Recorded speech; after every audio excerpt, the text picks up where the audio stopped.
राहुल जी, ये जो आपने आंकड़े दिए थे कि लगभग 9 करोड़ 70 लाख 25,000 वोटर्स, 9 करोड़ 70 लाख वोटर्स हैं, वोटिंग पॉपुलेशन है, और जो अडल्ट पॉपुलेशन महाराष्ट्र की है वो 9 करोड़ 54 लाख है जी। तो ये जो सेंसस क्योंकि 2011 में हुआ है, क्या हम लोग को इसकी सोर्स पता चल सकती, और क्या वो प्रोजेक्टेड पॉपुलेशन है 5 साल की अंदाजन निकाली गई है? That is the Union Ministry of Health and Family Welfare data. ते कुठे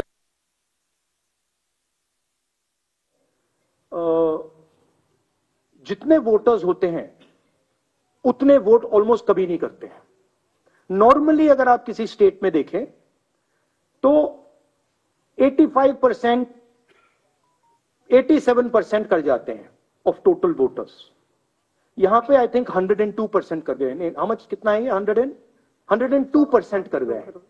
तो it is not only that there are more voters than actual people, it is that the voting percentage is 102%, right? The actual voting percentage of this should be 15% approximately. If you up states ko aggregate karo to it should be 15% less than 9.54.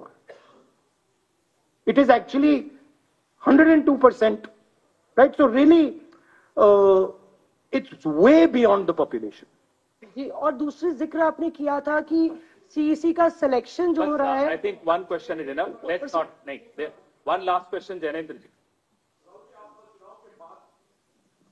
Rahul ji, आप चुनाव के बाद voter list मांग रहे हैं, लेकिन जैसे जो मुख्य चुनाव आयुक्त हैं उन्होंने भी जो पिछली प्रेस कॉन्फ्रेंस में कहा था कि ये तो हर साल जो मान्यता प्राप्त दल है उनको वोटर लिस्ट दी जाती है। चुनाव से पहले, ठीक पहले जो फाइनल रोल होता है वो भी उम्मीदवारों को और पार्टियों को दिया जाता है। तो अगर दी जाती है तो फिर हमें दे क्यों नहीं रहे?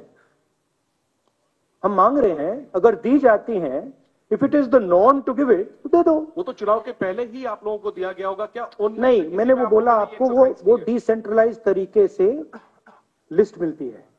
वो एक एमएलए को अगर लिस्ट निकालनी होती है तो उसे polling booth by polling booth by polling booth जाना पड़ता है।